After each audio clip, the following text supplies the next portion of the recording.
Hello friends, welcome back. नमस्कार। इस video में हम जो समिट एंड ऑर्गेनाइजेशन वाला पोर्शन है क्योंकि रीजन में वो करने वाले हैं।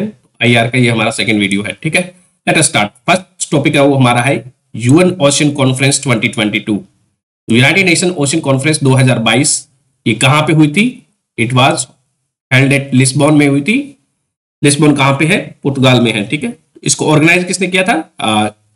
पुर्तगाल एंड केन्या ने इसको ऑर्गेनाइज किया था। पुर्तगाल एंड केन्या दोनों ने मिलकर इसको ऑर्गेनाइज किया था लिस्बन में। ठीक है, इसका जो मेन फोकस था वो ओशन से रिलेटेड एसडीजी था। 14 था, उससे रिलेटेड था। एसडीजी 14 हमारा क्या है? लाइफ बिलो वाटर है, तो उसी से ये रिलेटेड थी, ओशन से। ठीक है, रिलेटेड है। देन यहां से इसका आउटकम क्या था? लिस्बन डिक्लेरेशन इसका आउटकम आया था, लिस्बन डिक्लेरेशन, एंड जिसका टाइटल क्या था? Our ocean our future our responsibility. Our ocean our future our responsibility, इसका लिस्बन डिक्लेरेशन का टाइटल था। एंड ये जो डिक्लेरेशन है वो नॉन बाइंडिंग है। यूएन ओशन कॉन्फ्रेंस 2022 में ही 30/30 का टारगेट दिया गया था। 30/30 target to protect at least 30% of ocean by 2030। 30/30 target क्या है? हमें 30% ओशन को कम से कम प्रोटेक्ट करना है बाय 2030 तक। इस कॉन्फ्रेंस में मरीन पॉल्यूशन पे भी चर्चा की गई, ब्लू इकोनॉमी को डेवलप करने के लिए चर्चा की गई, एंड वुमेन पार्टिसिपेशन को कैसे इंक्रीज करना है ब्लू इकोनॉमी में, उस पे भी ध्यान दिया गया था इस पे। देन यहाँ पे इस यूएन ओशन कॉन्फ्रेंस में ही क्या है? सोफिया को रिलीज किया गया था। सोफिया 2022। सोफिया 2020 क्या है? State of the world fisheries and aquaculture report है, जो कि फूड एंड एग्रीकल्चर ऑर्गेनाइजेशन हर साल रिलीज करता है। तो सोफिया अफियो की एक रिपोर्ट है किससे रिलेटेड? फिशरीज एंड एक्वाकल्चर से रिलेटेड है। इसके अलावा लंदन कन्वेंशन है 1972। London convention 1972 it is related to prevention to prevent the marine pollution को प्रिवेंट करने के लिए है। इसके अलावा मार्पोल कन्वेंशन है 1973 वाला। MARPOL convention 1973। तो मार्पोल में मार का मतलब है मरीन पॉल्यूशन, मार्पोल की फुल फॉर्म है। ये 1973 में ये फोर्स में आता है 1973 में। फिर 1978 में इसकी प्रोटोकॉल होती है, वो फोर्स में आती है। तो ये किससे रिलेटेड है? मार्पोल ये शिप से होने वाला पोल्यूशन है, उससे रिलेटेड है। तो pollution from ship is under MARPOL. ठीक है, इंडिया भी मार्पोल का एक सिग्नेटरी है। ये यूएन क्लोज के अंदर आता है। यूएन क्लोज में भी पोल्यूशन को, ओशन पोल्यूशन को दूर करने के लिए बारे में बात की गई है। इसके अलावा एक इकोबैम्स है। इकोबैम्स ये क्या है? ये प्रोटेक्शन ऑफ कैटासियंस, जैसे कि वेल वगैरह है, उनका प्रोटेक्शन है in black sea, Mediterranean and Atlantic, तो उससे रिलेटेड है इकोबैम्स। तो कैटासियन के प्रोटेक्शन से इन ब्लैक सी, मेडिटेरियन एंड उसका जो पास वाला अटलांटिक रीजन है। Next topic is world I2U2 से रिलेटेड है। तो first leader summit of I2U2 यहाँ पे कंडक्ट कराया गया था। ठीक है, तो India, Israel, USA and UAE को I2U2 बोला जाता है। वेस्ट एशियन क्वाड बोला जाता है, इसको मिडिल ईस्टर्न क्वाड भी कहा जाता है। एंड ये एक डिप्लोमेटिक ग्रुप है, फॉर्मली लॉन्च किया गया था अक्टूबर 2021 में। अर्लियर इसको पहले बोला जाता था international forum for economic cooperation भी बोला गया था इसको एक बार, international forum for economic cooperation. ठीक है, इसको न्यू क्वाड भी कहा जाता है I2U2 को। देन वेस्ट एशियन क्वाड भी कहा जाता है, मिडिल ईस्टर्न क्वाड भी कहा जाता है इसको। ठीक है, एंड इसके अलावा क्वाड कौन सी थी? क्वाड है जो डेमोक्रेटिक अलायंस है between India, Japan, Australia and USA, तो उसको क्वाड कहा जाता है। I2U2 सेकंड क्वाड हो जाएगी। देन इसका ऑब्जेक्टिव क्या है? To generate the synergies that go beyond government. तो गवर्नमेंट के बियॉन्ड ही क्या है? सिनर्जी डेवलप करना है, प्राइवेट सेक्टर का पार्टिसिपेशन प्रमोट करना है, तो मोबिलाइज करना है इसका प्राइवेट सेक्टर का पार्टिसिपेशन। ठीक है, तो इसके 6 पिलर है। किसके? I2U2 6 area of cooperation are there, 6 areas of cooperation of I2U2। कौन कौन से हैं? वाहा फेस्ट, ये मैंने बनाया है निकनेम वाहा फेस्ट। वाहा में W से क्या रिप्रेजेंट करता है? Water. H for health, F क्या है? फूड है। देन E क्या है? एनर्जी है। S क्या है? स्पेस है। T क्या है? ट्रांसपोर्टेशन। तो ये 6 एरिया ऑफ कोऑपरेशन है I2U2 के, वाहा फेस्ट। ठीक है, देन नेक्स्ट इसी में क्या है? I2U2 का जो समिट हुआ था वहां पे लॉन्च किया गया था M4C। वहां पे लॉन्च नहीं किया गया था, वहां पे इंडिया ने अपनी इच्छा जताई थी कि वो M4C में पार्टिसिपेट करना चाहता है। M4C क्या है? M for climate. M for climate. ठीक है, तो इसको लॉन्च किया गया था 2021, इसको COP26 के दौरान लॉन्च किया गया था, COP26। ठीक है, तो इसकी जो फुल फॉर्म, एम के क्या फुल फॉर्म है? Agriculture innovation mission for climate. तो AIM is agriculture innovation mission for climate, and इसका जो काम है वो क्लाइमेट चेंज और हंगर को टैकल करना है, तो हंगर से रिलेटेड है, क्लाइमेट चेंज हंगर से, ठीक है। एंड इसको 5 साल में इंप्लीमेंट किया जाएगा और 5 ईयर्स 2021 से 2025। एंड इसको लॉन्च किया था यूएस एंड यूएई ने 2021 में लॉन्च किया गया था। ये COP26 2021 में हुई थी, तब इसको लॉन्च किया गया था। एंड इजराइल भी इसका मेंबर है। इसके अलावा इंडिया इसका मेंबर बनना चाहता है एम फॉर क्लाइमेट का, ठीक है। M4C यूएस यूएई ने लॉन्च किया था COP26 में, यूएई 2021 में। Agriculture innovation mission for climate, ठीक है। इसके अलावा अब्राहम एकॉर्ड है। अब्राहम एकॉर्ड क्या थे? तो ये भी मिडिल ईस्ट वाले रीजन से हैं। तो ये resumption of diplomatic relation between the United UAE and Israel के बीच में डिप्लोमेटिक रिलेशन द्वारा स्टार्ट हुए थे। 2020 में इसको साइन किया गया था, यूएस ने इसको साइन करवाया था। सिमिलरली अभी क्या है, बहुत सारे कंट्रीज में इसके अलावा साइन कर लिया है, यमन वगैरह, ओमान वगैरह ने इजराइल के साथ डिप्लोमेटिक रिलेशन है। सऊदी अरेबिया भी इसके साथ कंट्रीब्यूट करना चाह रहा है। इसके अलावा ईरान और सऊदी अरेबिया के बीच में अभी रिसेंटली एक डील ब्रोक की गई है चाइना के द्वारा। Next is BIMSTEC. तो बिम्स्टेक क्या है? बिम्स्टेक की फुल फॉर्म है bay of Bengal initiative for multi sectoral technical and economic cooperation. इसमें बढ़ावा देते हैं, ठीक है। तो इसको एस्टेब्लिश किया गया था 1997 में थ्रू बैंकॉक डिक्लेरेशन से इसको एस्टेब्लिश किया जाता है। बैंकॉक कहां पे है? थाईलैंड में है। तो इसका फर्स्ट समिट भी कहां पे होता है? थाईलैंड में होता है। तो बिम्स्टेक का first summit was held in Thailand, ठीक है। 1997 बैंकॉक डिक्लेरेशन से एस्टेब्लिश किया गया था। इसका हेडक्वार्टर कहां पे है? ढाका में है। Headquarter is in Dhaka. Dhaka कहां पे है? बांग्लादेश में है, ठीक है। तो हेडक्वार्टर इसका ढाका में है, परंतु इसका फर्स्ट जो समिट हुआ था वो बैंकॉक डिक्लेरेशन में हुआ था, बैंकॉक में हुआ था, ठीक है। एंड ये क्या है? सेक्टर ड्रिवन अप्रोच फॉलो करता है। इसमें सेक्टर ड्रिवन कोऑपरेशन के बारे में बात की गई है बिम्स्टेक में। एंड इसमें 6 सेक्टर पे फोकस रखा गया है। एंड इसके 14 प्रायोरिटी एरियाज है, जिसमें 14th जो प्रायोरिटी एरिया है वो क्लाइमेट चेंज एड किया गया था। एंड इसका अभी 5वां समिट ऑर्गेनाइज किया गया था बे ऑफ बंगाल बिम्स्टेक का 2022 में श्रीलंका में। ये इसको ऑर्गेनाइज किया गया था 5th समिट, ठीक है। एंड इसको जो बिम्स्टेक को कितने हो गए? 25 ईयर हो गए थे 2022 में। तो इसलिए ये न्यूज में था काफी, तो आ भी सकता है। ये 25 साल हो गए थे 2022 में, ठीक है। मेंबर कितने हैं इसमें? बिम्स्टेक के कितने? 7 मेंबर है। The country surrounding Bay of Bengal, ये बे ऑफ बंगाल वाला रीजन है। इसको कौन कौन से कंट्री सराउंड कर रहे हैं? श्रीलंका इसका मेंबर है, श्रीलंका। फिर ऊपर आते हैं India, Sri Lanka, India, Bangladesh. Sri Lanka, India, Bangladesh. India के साथ तो नेपाल और भूटान फ्री है, ठीक है। नेपाल, भूटान के अलावा Myanmar and Thailand. Thailand also touches the border with Bay of Bengal, ठीक है। तो कितने हो गए? 7 कंट्रीज के मेंबर हो गए बिम्स्टेक के। Sri Lanka, India, Nepal, Bhutan, Bangladesh, Thailand and Myanmar, ठीक। Next is BRICS.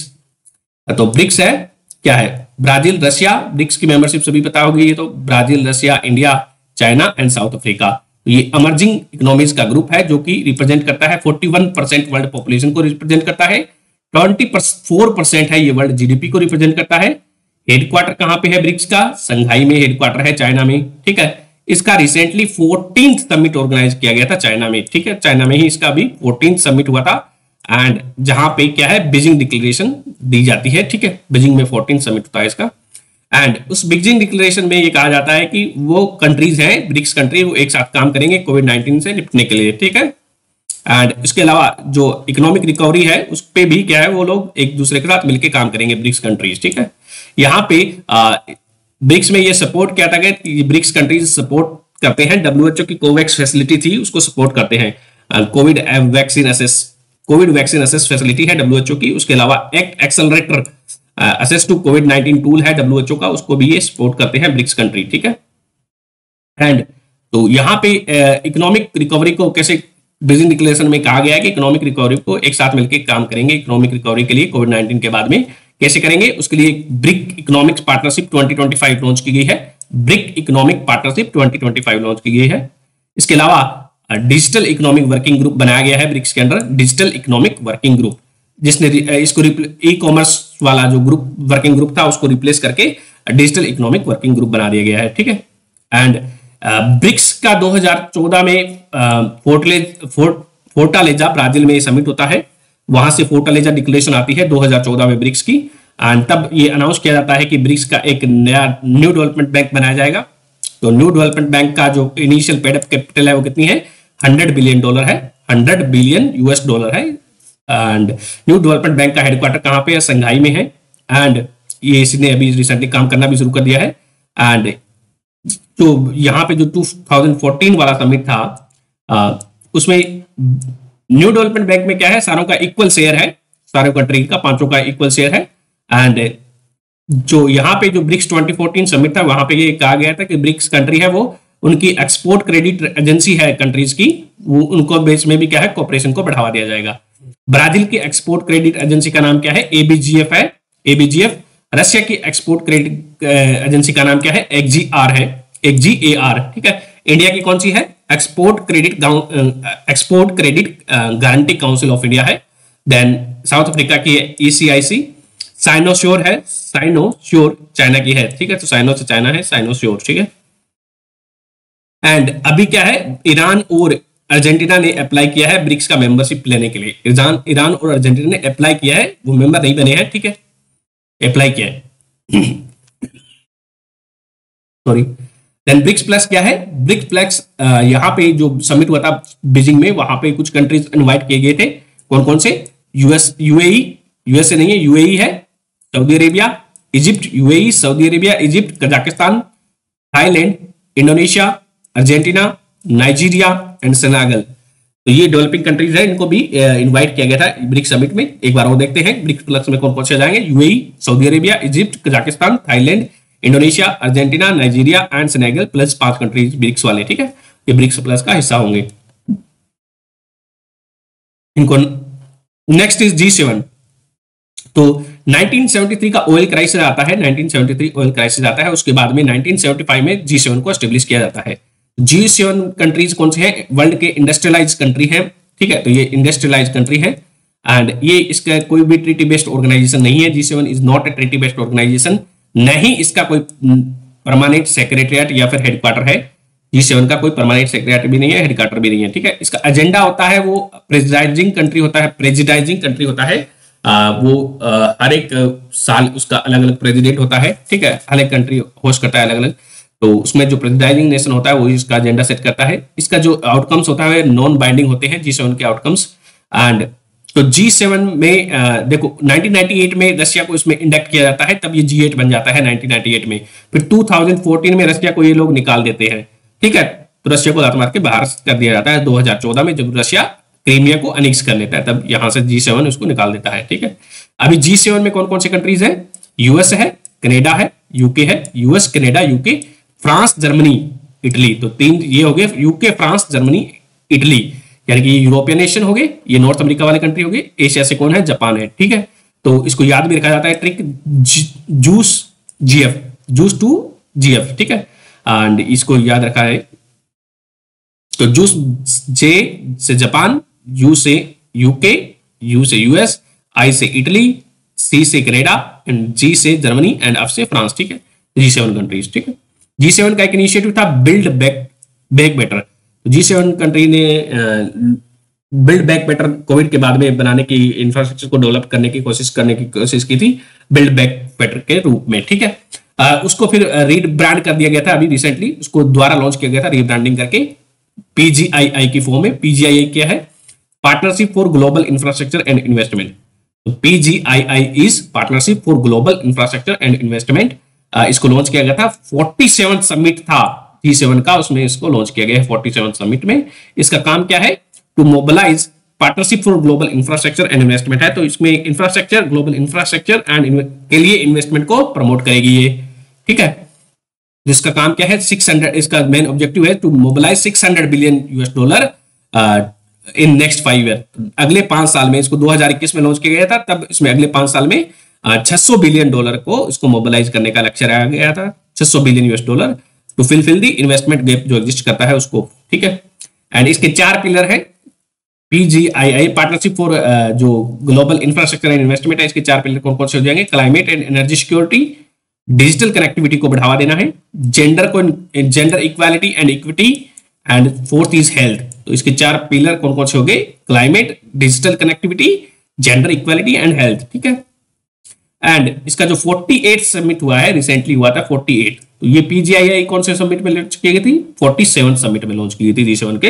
And 48 summit वही पिछले साल हुआ है, 2022 में है, ठीक है। तो 2022 में इसका वहां पे इंडिया को भी इनवाइट किया गया था, मोदी जी गए थे वहां पे, ठीक है। तो यहां से इसके दो आउटकम आता है, दो इंपॉर्टेंट आउटकम आता है जिसको इंडिया इंडोर्स करता है। रेजिलिएंट डेमोक्रेसी एक स्टेटमेंट रिलीज किया जाता है G7 के द्वारा, रेजिलिएंट डेमोक्रेसी स्टेटमेंट, उसको इंडिया क्या है वो सपोर्ट करता है, एंडोर्स करता है। दूसरा यहाँ पे क्या है कि जस्ट एनर्जी ट्रांजिशन पार्टनरशिप है वो लॉन्च की जाती है रिन्यूएबल एनर्जी को बढ़ावा देने के लिए, जस्ट एनर्जी ट्रांजिशन पार्टनरशिप। तो ट्रांजिशन करना है फॉसिल टू रिन्यूएबल एनर्जी, ठीक है। G7 का है जस्ट एनर्जी ट्रांजिशन पार्टनरशिप। यहाँ पे एक D10 क्या है, D10 तो यूके ने कहा था कि यूके यूनाइटेड किंगडम ने बोला है कि वो प्रपोज किया था कि G7 को एक्सपेंड करके उसमें इंडिया, ऑस्ट्रेलिया और साउथ कोरिया को भी ऐड कर देना चाहिए। जापान तो ऑलरेडी इसमें है, तो G7 में इंडिया, ऑस्ट्रेलिया और कोरिया को, साउथ कोरिया को ऐड करके इसको D10 बना देना चाहिए। यूके ने ऐसा प्रपोज किया था, परंतु ये बनाया नहीं गया है, ठीक है। नेक्स्ट इज यहीं पे क्या है, मोदी जी ने कुछ गिफ्ट्स दिए थे, इसको बाइडेन को दिए थे, यूएस प्रेसिडेंट को। क्या गिफ्ट दिया था, गुलाबी meenakari and cufflink set and गुलाबी मीनाकरी है वो मोदी जी ने बाइडेन को गिफ्ट दी थी, यूएस प्रेसिडेंट को, ठीक है। तो गुलाबी मीनाकरी है उसको जीआई टैग दिया गया है, वाराणसी की जीआई टैग की ये मीनाकारी है। इसके बारे में हम पहले देख चुके हैं कल्चर में वाले में, ठीक है। तो ये एक रंगी है, पंचरंगी भी होती है। इसके अलावा एक यहाँ पे राम दरबार दिया गया था, लेकवेयर राम दरबार दिया गया था इंडोनेशियन प्रेसिडेंट को, इंडोनेशिया का जो प्रेसिडेंट है उसको, ताकि जो हमारा जो रामायण के टाइम से जो लिंक रहा था दोनों कंट्रीज के बीच में, इंडिया और इंडोनेशिया को, उसको रिकॉग्नाइज किया जा सके। लेकवेयर राम दरबार इसको दिया गया, इसको ये भी क्या है एक जीआई टैग है, इसको भी जीआई टैग दिया गया है। वाराणसी का है, ये बिलोंग करता है, ये लेकवेयर है वो बिलोंग करता है वाराणसी का, उसको भी क्या है जीआई टैग दिया गया है। एक ब्लैक पोट्री गिफ्ट की गई थी जापानीज प्राइम मिनिस्टर को बाय मोदी जी, एंड ये ब्लैक पोट्री कहां से बिलोंग करती है, निजामाबाद से बिलोंग करती है। Next is Indo Nordic summit, अभी recently second Indo Nordic summit organise किया गया था। सेकंड वाला है वो कहां पे होता है, कोपेनहेगन डेनमार्क में इसको ऑर्गेनाइज किया गया था। कोपेनहेगन डेनमार्क में second Indo Nordic summit organise किया गया था। पहला ऑर्गेनाइज किया गया था first was organized in 2018 at Stockholm में इसको ऑर्गेनाइज किया जाता है। पहले वाला 2018 में स्टॉकहोम कहां पे है, स्वीडन में है। सेकंड वाला कहां पे ऑर्गेनाइज किया गया रिसेंटली 2022 में कोपेनहेगन डेनमार्क में इसको ऑर्गेनाइज किया गया था। इंडिया प्लस इसमें कौन कौन से कंट्रीज पार्टिसिपेट किए हैं, नॉर्डिक कंट्रीज, डेनमार्क, आइसलैंड ने भी पार्टिसिपेट किया था इसमें। इसके अलावा फिनलैंड, स्वीडन, नॉर्वे, तो इन कंट्रीज ने इसमें सेकंड नॉर्डिक समिट में पार्टिसिपेट किया था। Denmark, Iceland, Finland, Sweden, Norway, ठीक है।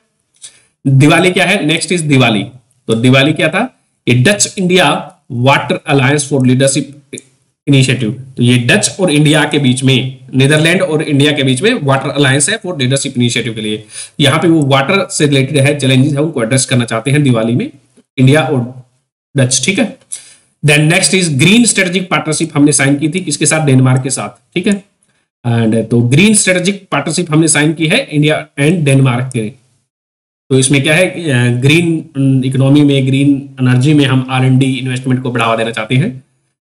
तो इंडिया और डेनमार्क के बीच में है green strategic partnership. Next is association of Asian election authorities. तो ये क्या है, एक ऑर्गेनाइजेशन है, एशियन इलेक्शन अथॉरिटी है, जैसे कि हमारे देश का इलेक्शन कमीशन है, उसी तरह से क्या है एशियन कंट्री का जो इलेक्शन कमीशन है वो एक साथ आते हैं इसमें। एंड इसमें कितने 20 मेंबर है। तो ये एक ऑर्गेनाइजेशन बनाया गया था, कब बनाया गया था, ये 1998 में इसको एस्टेब्लिश किया गया था। मनीला फिलीपींस में इसका हेडक्वार्टर है। एशियन इलेक्शन बॉडीज वाले का हेडक्वार्टर कहां पे है, मनीला फिलीपींस में, ठीक है। इंडिया इसका फाउंडिंग मेंबर था, इस ऑर्गेनाइजेशन का इंडिया फाउंडिंग मेंबर है। तो ये न्यूज में क्यों आता है, क्योंकि इसकी जो 2 साल के लिए प्रेसिडेंसी है वो इंडिया के पास आ गई है। इंडिया इसको चेयर करेगा 2 साल के लिए, 2022 से 2024 तक, association of Asian election bodies को। ये एक association of election Asian bodies है, ये एक एसोसिएट मेंबर है किसका, वर्ल्ड इलेक्शन बॉडीज है उसका है, association of world election bodies है। जैसी प्रकार एशिया की है इलेक्शन बॉडीज का एसोसिएशन है, वैसे ही वर्ल्ड की इलेक्शन बॉडीज है उनका एक एसोसिएशन है जिसको बोला जाता है association of world election bodies. उसमें कितने मेंबर है, 118 मेंबर है, उसका एक ये एसोसिएट मेंबर है, ठीक है। ये web. Next is Hindi @UN project. तो हिंदी @UN प्रोजेक्ट है, तो यानी कि यूनाइटेड नेशन में हम क्या है, हमारी गवर्नमेंट चाहती है कि वहां पे हिंदी का यूज ज्यादा बढ़े, वहां पे जो रिपोर्ट्स वगैरह है वो कुछ उसमें पब्लिश हो। इसके लिए भारत सरकार ने, इंडिया ने क्या है $8 लाख है 8 लाख US डॉलर है वो यूनाइटेड नेशन को दिए हैं इस प्रोग्राम के लिए, हिंदी @UN प्रोजेक्ट के लिए। इसको लॉन्च किया गया था 2018 में, इसको लॉन्च किया जाता है। एंड इसका काम क्या है, to increase the public outreach in Hindi, Hindi में पब्लिक आउटरीच को बढ़ाना है। इसको लॉन्च किया गया है government of India plus United nation department of public information है, वो दोनों इसको इंप्लीमेंट करते हैं। United nation department of public relation इसको इंप्लीमेंट कर रहा है।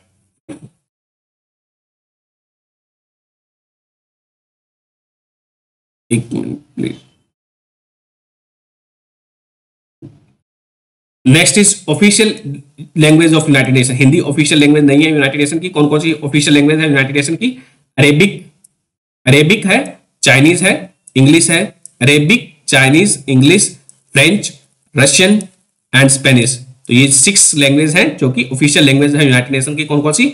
Arabic, Chinese, English, French, Russian and Spanish.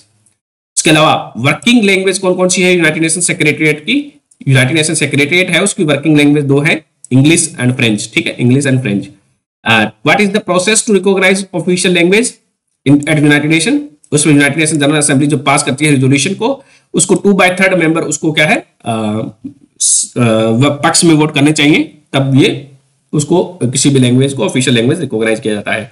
तो 2/3 चाहिए होता है मेजॉरिटी यूएनजी में। Next is world health assembly. World health assembly है ये WHO की हाईएस्ट डिसीजन मेकिंग बॉडी है। तो इसका हेडक्वार्टर कहाँ पे है? WHO का जहां पे हेडक्वार्टर है वहीं पे है, जिनेवा स्विट्जरलैंड में इसका हेडक्वार्टर है। ठीक है, एंड ये क्या काम करती है? ये डिसीजन मेकिंग बॉडी है वर्ल्ड हेल्थ WHO की। ये पॉलिसीज है WHO की वो बनाती है। ये WHO को जो डायरेक्टर जनरल है उसको अपॉइंट करती है वर्ल्ड हेल्थ असेंबली। ठीक है, तो ये डिसीजन मेकिंग है, प्लानिंग करती है, पॉलिसी बनाती है, डायरेक्टर जनरल उसको अपॉइंट भी करती है। ठीक है, एंड इसका अभी 75th सेशन हुआ था 2022 में। ठीक है, इसकी WHO की वर्ल्ड हेल्थ असेंबली की 2 कमेटीज होती हैं, committee A and committee B। तो कमेटी A होती है वो हेल्थ एंड टेक्निकल मैटर से रिलेटेड होती है, और कमेटी B होती है वो एडमिनिस्ट्रेटिव एंड इकोनॉमिक एस्पेक्ट्स को देखती है। तो कमेटी B का अभी क्या है, इंडिया के जो हेल्थ सेक्रेटरी हैं राजेश भूषण साहब, उनको क्या है इसका चेयरमैन बनाया गया है कमेटी B का। ठीक है, तो जो WHO वर्ल्ड हेल्थ असेंबली की कमेटी B है उसका चेयरमैन किसको बनाया गया है? इंडिया के हेल्थ सेक्रेटरी राजेश भूषण को। ठीक है, next is global compact for migration. तो इसको 2018 में, ग्लोबल कॉम्पैक्ट फॉर माइग्रेशन को 2018 में यूनाइटेड नेशन जनरल असेंबली ने अडॉप्ट किया था। एंड इसको क्या बोला जाता है? Global compact for safe, orderly and regular migration के लिए भी बोला जाता है। इसको कॉम्पैक्ट की फुल फॉर्म क्या है? Global compact for safe, orderly and regular migration. ताकि जो माइग्रेंट को भी इशू आता है, एक कंट्री से दूसरे कंट्रीज में जाता है तो उसको बहुत सारे इश्यूज आते हैं, वो क्या है वो सेफ हो उनका माइग्रेशन। बच्चे जब डेथ हो जाती है माइग्रेट करते हैं तब। तो ये क्या है जो एग्रीमेंट अडॉप्ट किया गया था, ये नॉन बाइंडिंग है एंड ये माइग्रेंट के इश्यू को देखता है। इसका अभी क्या है, कौन कौन सी कंट्रीज ने इसको इंप्लीमेंट किया था, उसके लिए फर्स्ट रिव्यू इसका कंडक्ट किया गया था एंड उसको बोला जाता था इंटरनेशनल माइग्रेशन रिव्यू फोरम। इसका जो है रिव्यू किया गया था, उसके लिए इसको इंटरनेशनल माइग्रेशन रिव्यू फोरम में इसको रिव्यू किया गया है। एंड इसको कहां पे किया गया था? यूनाइटेड नेशन का हेडक्वार्टर है न्यूयॉर्क में, इसको रिव्यू वहां पे किया गया था यूनाइटेड नेशन में। एंड इसका यूनाइटेड नेशन जनरल असेंबली का जो प्रेसिडेंट है उसने होस्ट किया था इसका जो रिव्यू फोरम है। International migration review forum was hosted by United Nation General assembly president. ठीक है, next is world of work summit.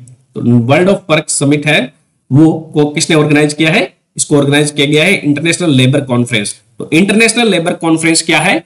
ये एक डिसीजन मेकिंग बॉडी है, इंटरनेशनल लेबर ऑर्गेनाइजेशन है, उसकी हाईएस्ट डिसीजन मेकिंग बॉडी कौन सी है? इंटरनेशनल लेबर कॉन्फ्रेंस है। जैसे कि वर्ल्ड हेल्थ असेंबली WHO की है, उसी तरह से इंटरनेशनल लेबर कॉन्फ्रेंस है।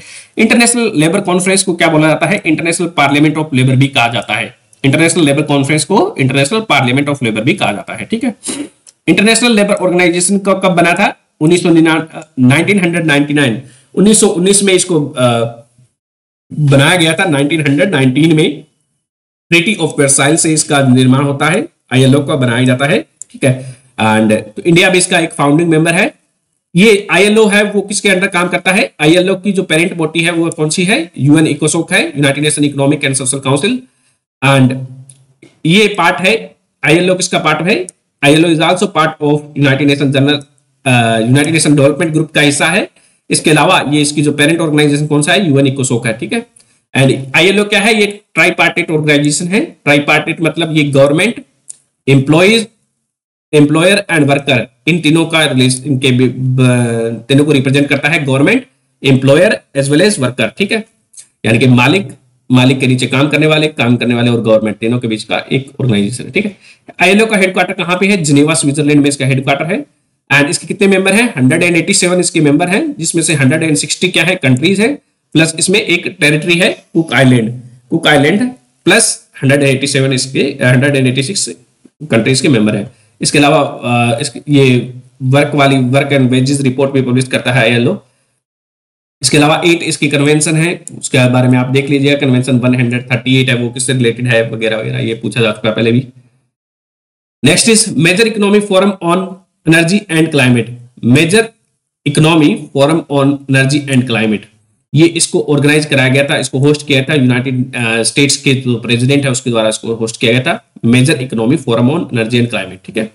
यहाँ पे ये क्या है? क्लाइमेट चेंज एंड एनर्जी पे कुछ एक्शन लेना चाहते हैं बिफोर COP27 से पहले इसको ऑर्गेनाइज किया गया था, ताकि उसमें वो उससे पहले कुछ COP27 से पहले कुछ एक्शन ले सकें। तो ये यूएस के द्वारा ऑर्गेनाइज किया गया था। इसी तरह से एक special Asian India foreign ministerial meeting होती है, special Asian India foreign minister meeting है, तो ये ऑर्गेनाइज की गई थी, इंडिया ने होस्ट की थी इसको। एंड पिछले साल 2022 में क्या है? 30 साल हो गए थे एशियन इंडिया रिलेशनशिप को। कितने साल हो गए थे? 30 साल। एंड 2022 को एशियन इंडिया का जो है वो फ्रेंडशिप ईयर भी सेलिब्रेट किया गया था 2022 को। तो एशियन से रिलेटेड क्या है? हमारा एक दिल्ली डायलॉग है। दिल्ली डायलॉग है वो इंडिया से ऑर्गेनाइज करता है। 2009 से इसको शुरू किए गए थे। दिल्ली डायलॉग कब शुरू किए? 2009 से, ठीक है। अभी recently 12th Delhi dialogue conduct किए गए थे 2012 में, ठीक है। एंड ये क्या है? एक ट्रैक 1.5 डायलॉग है। तो ट्रैक 1 वाले डायलॉग कौन से होते हैं? गवर्नमेंट डायलॉग होते हैं। ट्रैक 2 वाले कौन से होते हैं? Non official dialogue, non official यानी कि इनफॉर्मल डायलॉग होते हैं, और ट्रैक 2 में होते हैं। ट्रैक 1 वाले गवर्नमेंट वाले होते हैं। तो इन दोनों के बीच में वाला क्या है? ट्रैक 1.5 है, गवर्नमेंट एंड नॉन ऑफिशियल, ठीक है। दोनों पार्टिसिपेट करते हैं, उसको ट्रैक 1.5 बोलते हैं। तो Delhi dialogue is track 1.5 dialogue. Raisina dialogue भी इंडिया ऑर्गेनाइज करता है। एंड इसका काम क्या है दिल्ली डायलॉग का? To strengthen the Asian India relation को स्ट्रेंथन करने के लिए इसको ऑर्गेनाइज किया जाता है। Next is G20। 2023 में G20 की अध्यक्षता कर रहा है इंडिया के पास हमें है, ठीक है। तो G20 के पिछले साल किसके पास थी? पिछले साल 2022 में इंडोनेशिया के पास इसकी अध्यक्षता थी, चेयर कर रहा था। 2023 में हम इंडिया कर रहा है, ठीक है। 1 दिसंबर 2022 को इंडिया को इसकी जो है चेयरमैनशिप मिल गई थी। 1 साल के लिए इंडिया होस्ट करेगा इसको, ठीक है। एंड 2022 वाली थी, उसका जो आउटकम हुआ था, बाली डिक्लेरेशन वहां से साइन की गई थी 2022 में, बाली इंडोनेशिया से। इसका आउटकम क्या था? बाली डिक्लेरेशन, ठीक है। एंड जो ट्राइका ऑफ G20 क्या होता है? What is troika of G20? इसमें जो है कि पिछले साल यानी कि पिछले साल का जो चेयर होता है, जैसे कि इंडोनेशिया है, एंड करंट ईयर का 2023 वाले का जो चेयरमैन है इंडिया है वो, और अगला जो नेक्स्ट 2024 में इसको चेयर करेगा वो, इसको बोला जाता है, इन 3 कंट्रीज को बोला जाता है of G20, that is previous and current as well as coming chairman, ठीक है। तो ये पहली बार है G20 का जो है इंडिया हेड करेगा, G20 समिट को हेड करेगा पहली बार, ठीक है। एंड तो इसके लिए G20 के लिए शेरपा अपॉइंट किया गया था, अमिताभ कांत को शेरपा बना दिया गया है इंडिया का, एंड जो रिप्रेजेंट करेंगे हेड ऑफ स्टेट यानी कि मोदी जी को रिप्रेजेंट करेंगे, प्राइम मिनिस्टर को भी, प्रेसिडेंट को भी रिप्रेजेंट कर सकेंगे। देन G20 है, इसको निर्माण किया जाता है 1999 में, 1999 में G20 बनता है। एंड इसमें 19 कंट्री है प्लस यूरोपियन यूनियन को भी इसमें रिप्रेजेंट किया गया है, ठीक है। ये कोई लेजिस्लेटिव बॉडी नहीं है, it is G20 is not A legislative body, and ये इसके जो आउटकम होते हैं वो नॉन बाइंडिंग होते हैं। तो G20 is not a forum to resolve security issues, को रिजोल्व करने का कोई फोरम नहीं है G20। G20 में सिक्योरिटी इश्यूज नहीं देखते हैं, ठीक है। Next is Black Sea grain initiative. Black Sea grain initiative ये क्या है? तो यूक्रेन, रशिया ने यूक्रेन पर अटैक कर दिया था, ठीक है। तो कुछ जो ब्लैक सी वाला रीजन है वो रशिया के कब्जे में आ गया अभी। तो ये जो इनिशिएटिव है, तो इसके कारण क्या है, यूक्रेन से जो निकलने वाला था ग्रेन था, वीट था, वो क्या है इम्पैक्ट हुआ है। And it is a kind of bread basket भी बोला जाता है यूक्रेन को, यूयू की यूरोपियन यूनियन की ब्रेड बास्केट बोला जाता है यूक्रेन को। And Ukraine is the largest producer of sunflower का भी लार्जेस्ट प्रोड्यूसर है।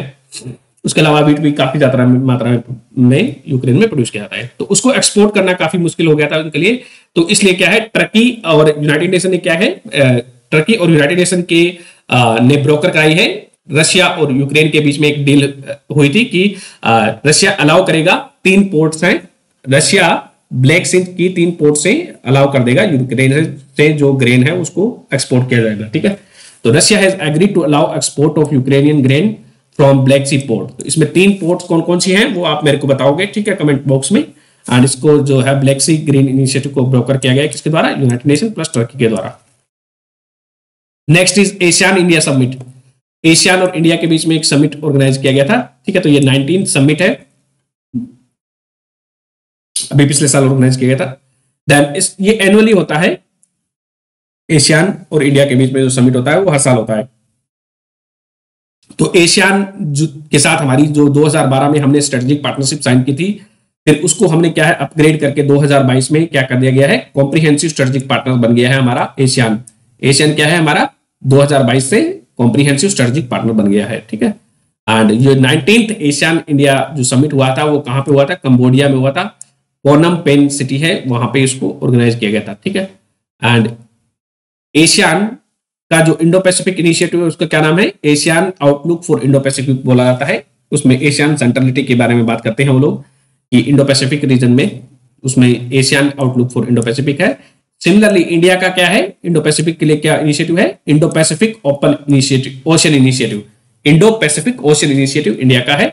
इंडिया ने लॉन्च किया था 2019 में इंडिया पैसिफिक ओशन इनिशिएटिव में। यह एक open and non treaty based forum है जहां पे हम energy security plus regional security plus maritime security के बारे में बात करते हैं, इसमें बढ़ावा देने के बारे में बात करते हैं। इंडो पैसिफिक ओशन इनिशिएटिव में 2019 में इंडिया के द्वारा लॉन्च किया गया था। Open and non treaty based organisation है ये, ठीक है। एनर्जी सिक्योरिटी रीजनल सिक्योरिटी पे फोकस है, स्टेबिलिटी पे। Next is East Asian summit. तो ईस्ट एशियन समिट ये एक political security economic challenges discuss करता है, इंडो पैसिफिक रीजन के पॉलिटिकल इकोनॉमिक सिक्योरिटी चैलेंजेस को।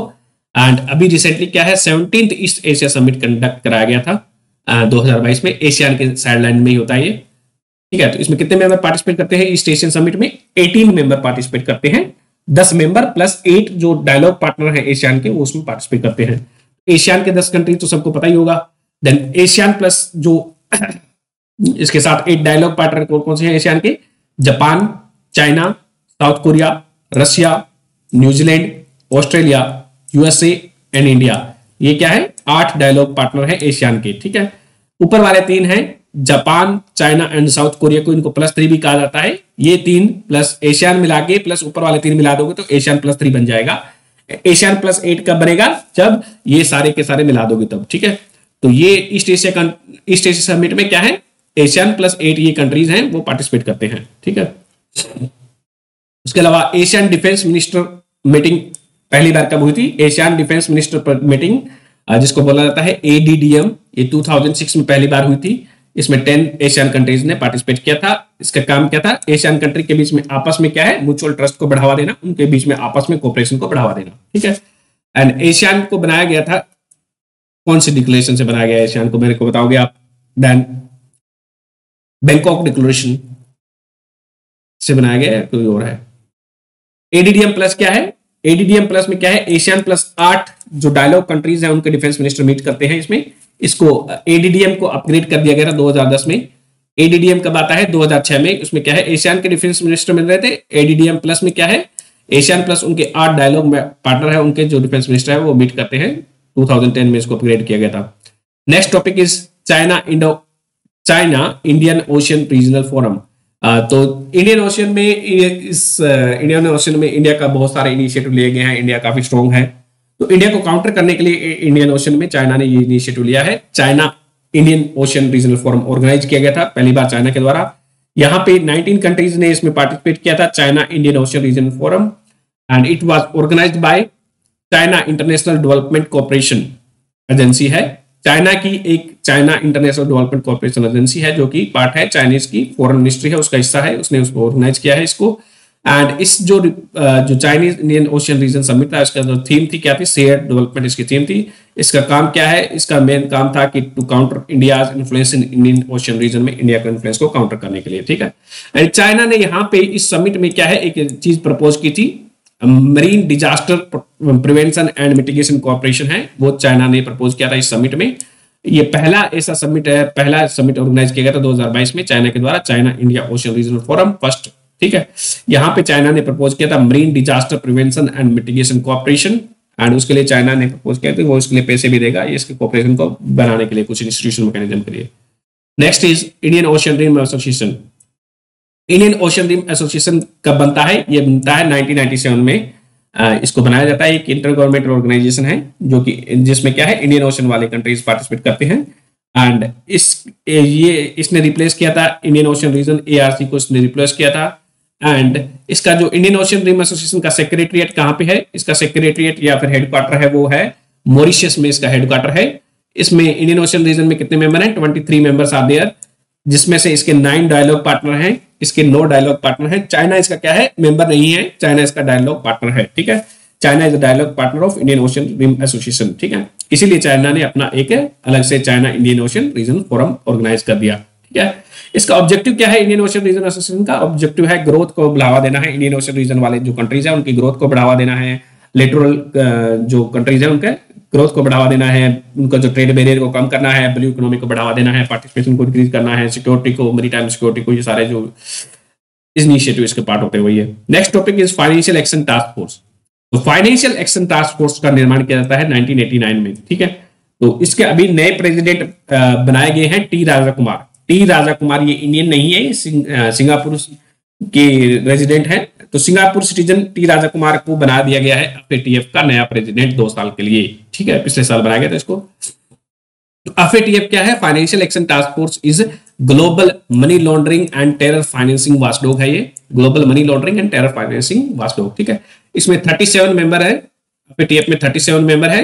एंड इसमें क्या है, यूरोपियन यूनियन प्लस GCC को रिप्रेजेंट किया गया है। इसमें इंडिया इसका मेंबर है, फाइनेंशियल एक्शन टास्क फोर्स का, India is also member. And ये डेवलप करती है financial action task force standard develop करती है, जिसको बोलते हैं 40+9 स्टैंडर्ड भी बोला जाता है या फिर रिकमेंडेशन भी कहा जाता है, ठीक है। 1989 में इसको बनाया गया था, G7 कंट्रीज के इनिशिएटिव्स पे इसको बनाया गया था। एंड G7 का एक पेरिस समिट होता था, वहां पे FATF को बनाया गया था वहां से। एंड इंडिया इसका पार्ट है FATF का। इसका हेडक्वार्टर कहाँ पे है, FATF का हेडक्वार्टर है OECD का जो हेडक्वार्टर है पेरिस में, वहीं पे भी क्या है FATF का हेडक्वार्टर लोकेटेड है। तो ये 2 लिस्ट बनाता है, grey list and black list. तो ग्रे लिस्ट किससे रिलेटेड है, ग्रे लिस्ट न्यूज में थी क्योंकि पाकिस्तान को अभी ग्रे लिस्ट से बाहर निकाल दिया गया है। देन ग्रे लिस्ट में वो कंट्रीज आते हैं जो सेफ हेवन माने जाते हैं terror funding and money laundering के लिए। एंड ग्रे लिस्ट का एक फॉर्मल नाम भी है, वो आप मेरे को बताओगे कमेंट बॉक्स में। इसके अलावा एक ब्लैक लिस्ट है। तो ब्लैक लिस्ट में कौन कौन से कंट्रीज को डाला गया है, ईरान को डाला गया है, नॉन कोऑपरेटिव कंट्रीज हैं, दोस्त के साथ कोऑपरेट नहीं करते हैं, एंड नॉर्थ कोरिया। तो ये जो फंडिंग है टेरर को फंडिंग को प्रोवाइड करने वाले कंट्रीज है, ईरान एंड नॉर्थ कोरिया को ब्लैक लिस्ट में डाला हुआ है FATF ने, ठीक है। Next topic is CICA। तो CICA क्या है, एक conference on interaction and confidence building measure in Asia. तो CICA is conference on interaction and confidence building measure in Asia. तो इसमें एशिया में कॉन्फिडेंस बिल्डिंग मेजर के लिए इस कॉन्फ्रेंस को ऑर्गेनाइज किया जाता है। पहली बार इसको 1998 में ऑर्गेनाइज किया गया था। इसका अभी रिसेंटली कौन सा 6 समिट ऑर्गेनाइज हुआ था, 6 समिट 2012 में, ठीक है। इसका जो आइडिया दिया गया था वो दिया गया था नूर सुल्तान के द्वारा दिया गया था। नूर सुल्तान नजाक जो कजाकिस्तान के प्रेसिडेंट थे, नूर सुल्तान, उनके द्वारा इसको आइडिया दिया गया था। एंड इसमें कितने मेंबर हैं, 27 मेंबर हैं। एंड इसका जो फर्स्ट समिट होता है वो 2002 में होता है। 1998 में इसको एस्टेब्लिश किया जाता है, 2002 में इसका फर्स्ट समिट होता है, 2022 में इसका 6 समिट ऑर्गेनाइज किया जाता है। इसका हेडक्वार्टर कहां पे है, CICA का हेडक्वार्टर है अलमाती, कजाकिस्तान के अंदर इसका हेडक्वार्टर है। इंडिया इसका फाउंडिंग मेंबर है, India is founding member of this. तो इसके लिए इंपॉर्टेंट कंडीशन क्या है, CICA का मेंबर बनने के लिए इंपॉर्टेंट कंडीशन क्या है, उसका जो है कंट्रीज का पार्ट है at least some territory should be in Asia में होनी चाहिए। तो some state must have a small territory in Asia to become member of CICA, that is conference on interaction and confidence building measure in Asia, ठीक है। Next is OPEC। तो OPEC क्या है, organisation for petroleum exporting countries is there. इसको बनाया गया था 1960 में बनाया गया था। इसमें कितने मेंबर है ओपेक में? 13 कंट्रीज आर देयर। तो पेट्रोलियम एक्सपोर्ट कंट्रीज है उनका एक ग्रुप है। एंड इसको इनिशियली बनाया गया था Iran, Iraq, Kuwait, Venezuela, Saudi Arabia के द्वारा इनिशियली बनाया गया था। Iran, Iraq, Kuwait, Venezuela and Saudi Arabia. तो इसको लीड करता है ओपेक को। कौन लीड करता है? सऊदी अरेबिया इसका लीडर माना जाता है, डिफेक्टो लीडर। तो ओपेक है वो 80% जो पेट्रोलियम रिजर्व है वो इसके पास है, रिजर्व है, ठीक है। एंड 40% ये प्रोडक्शन करता है। उसके अलावा ओपेक के अलावा भी क्या है, कंट्रीज हैं वो जैसे कि रशिया जैसे कंट्री हैं वो क्या है, ऑयल प्रोड्यूस करते हैं काफी मात्रा में। केवल ये 40% तो यही प्रोड्यूस करता है, ठीक है। तो ओपेक प्लस में भी कितने कंट्रीज हैं? ओपेक प्लस में 24 कंट्रीज हैं। तो 13 कंट्रीज ओपेक वाले जो ओपेक का पार्ट है, प्लस 11 नॉन कंट्रीज हैं जो उसके पार्ट नहीं है। That is called as allied major oil production countries भी कहा जाता है, जिसको लीड करता है रशिया, ठीक है। तो 11 countries led by Russia plus 13 countries led by Saudi Arabia, तो टोटल 24 ओपेक में मेंबर होते हैं। इंडिया इसका मेंबर नहीं है। ओपेक प्लस कब बना था? ये 2017 में बना था। किसके लिए? ये इन दोनों कंट्रीज के बीच, OPEC and non OPEC countries है, उन दोनों के बीच में क्या है, प्राइस वार चलता रहता था पहले। उसको अभी क्या है, उनको प्राइस को स्टेबलाइजेशन करने के लिए, ताकि दोनों का नुकसान हो रहा था, तो एंश्योर ऑयल मार्केट स्टेबलाइज करने के लिए इसको बनाया गया था ओपेक को, ओपेक प्लस को, ठीक है।